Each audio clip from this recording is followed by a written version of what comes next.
Ranked third in the nation, the Rainbow Wahine Volleyball team begins its trek through the field of 64 in its quest for the coveted national championship.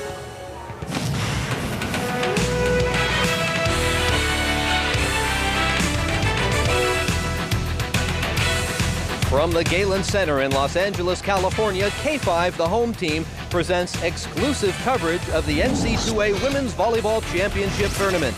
In round one action, the Lobos of New Mexico from the Mountain West are matched up against the WAC champions and 12th seed in the tournament, your Rainbow Wahine.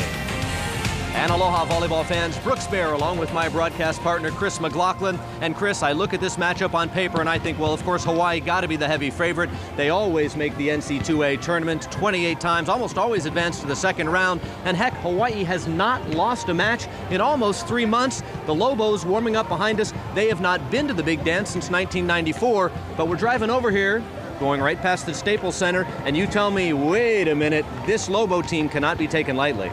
Yeah, I watched them practice yesterday, and you know, Jeff Nelson has them playing great volleyball right now. They're 6-1 in November, so they are also a hot team, which takes us right to the Kaiser Permanente keys to the game.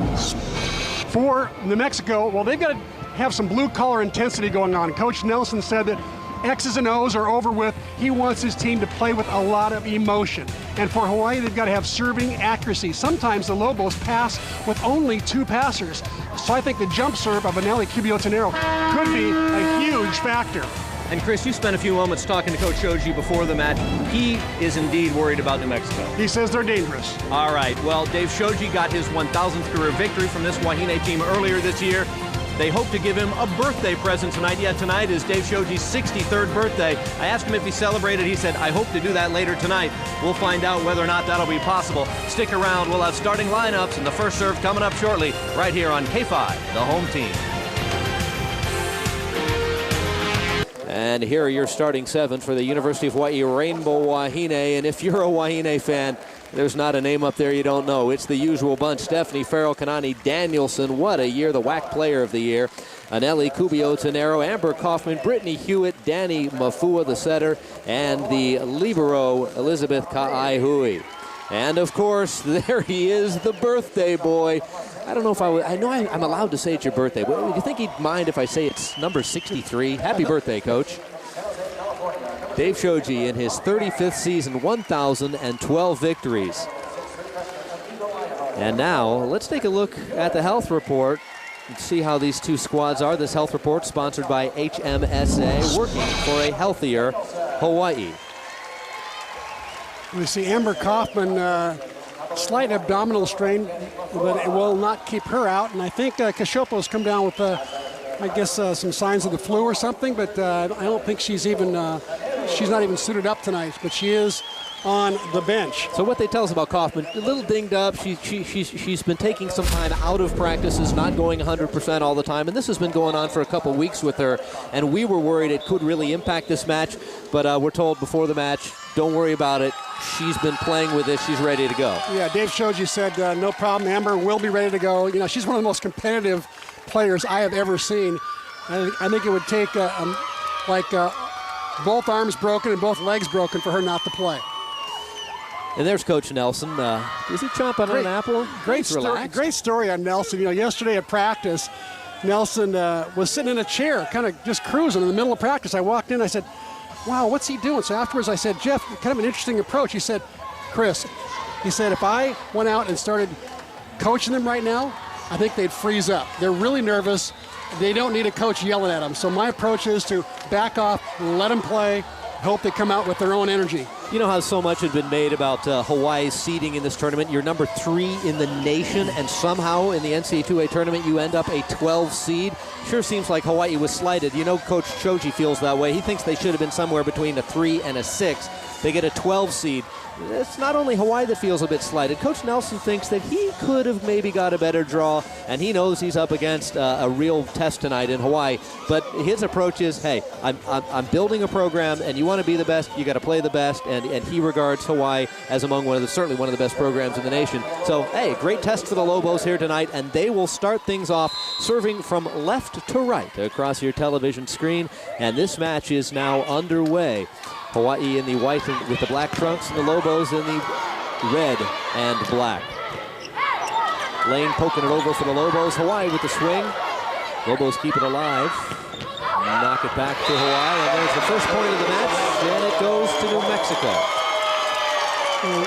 Lisa Nieder, a 5'11 junior, is their best server. They start her in the server's box to get the match started, and Coach Nelson said the first 15 points of this match are going to say a lot. Mafua sets left side to Kubio Tenero. She swings, ball is dug by the Lobos, and now Hawaii back on the attack. Here comes a pipe shot. That one just rolled over the net. Thing about the women's game that is so nice compared to the men's game is are these long rallies, and Hawaii getting the side out there and evening the game at one apiece. Stephanie Farrell, a hometown girl who's, I'm sure her parents are in the stands. Her mom actually came yesterday thinking the game was yesterday, so she's had her second trip to the Galen Center in as many days. Danny Mafua serving it up for the Rainbow Wahine. Lobos go left side off the block and out of bounds, side back out to the Lobos. You know, Dave Shoji told me one of his biggest concerns was the fact that the Lobos have 5 players who average over 2 kills a game. Nobody really to key up on.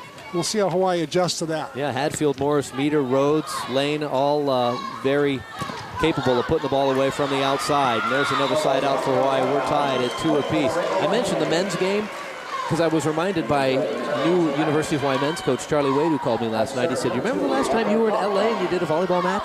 We together, Charlie and I, were doing on radio the men's NCAA Championship, Hawaii against UCLA at Pauley Pavilion.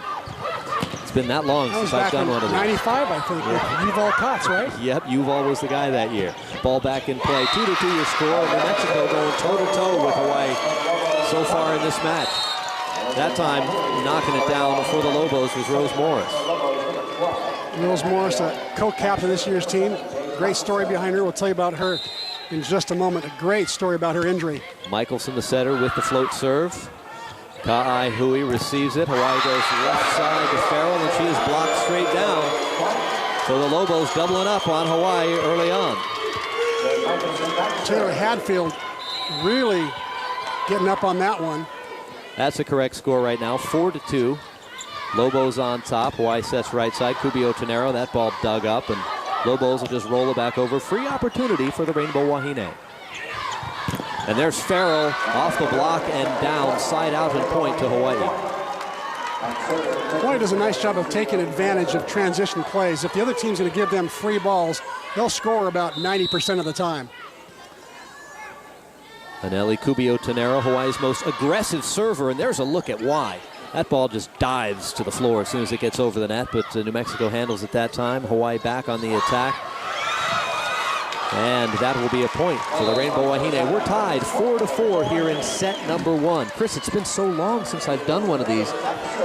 They used to call it games. That's now right, it's now a they're set. sets, yeah.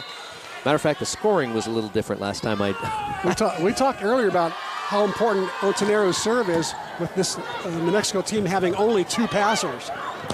Already she's put them in trouble twice. Ka'ai Hui with the set this time. Goes Farrell right side. Ball popped up in the air. Lobos will go to their left side. They just floated over. Here come the Rainbow Wahine. And it's Kanani Danielson unloading, but New Mexico doing a good job defensively, and they think that's their strong point, but on the attack, into the net, point Hawaii, and UH goes up on top. First lead of the game for Hawaii, 5-4. First lead of the set, 5-4. Old habits are hard to break. Allison Buck, the libero, already doing a good job of lining up on Kanani's favorite cross-court shot. Kubio Tenero's serve, too hard to handle, put New Mexico in a bad spot. Now Rainbow Wahine will set it to Danielson. She just rolls it over. New Mexico will respond. They'll set it right side. That ball off the block by Hadfield. And a pass that came too tight up on the net. Knocking it down for New Mexico is Rose Morris, the 6'1 senior outside hitter from Albuquerque. Here she is right there. Morris is the one that on senior night this year, her boyfriend, Matt Duxtator, proposed to her, and she said yes. Great story. You've got all the stories. Hawaii tied 5-5. Danielson off the block and out of bounds. Point Hawaii inside out. Back to the gals in the white and black. Kanani will hit that low seam and get blocked, and then the next swing, she'll hit high hands and hit it off those hands and into the crowd. So she keeps bringing more heat. Stephanie Brand into the game for Hawaii with the serve. There's Ka'ai Hui going to Danielson. Danielson straight down the line. What great decision making right there. I'll tell you why that was such a great decision. The first time Kanani had an off play there and a set that she didn't like, she hit a tip shot and the back right player came up. That time, the back right player came up again and Kanani just looped it over her head. Stephanie Brandt, 27 aces on the year. You know why she's in there serving. She can fool them. Hawaii goes to Kubio Tenero. She's blocked. Ball kept alive by the Rainbow Wahine. Danielson, cross-court hot shot.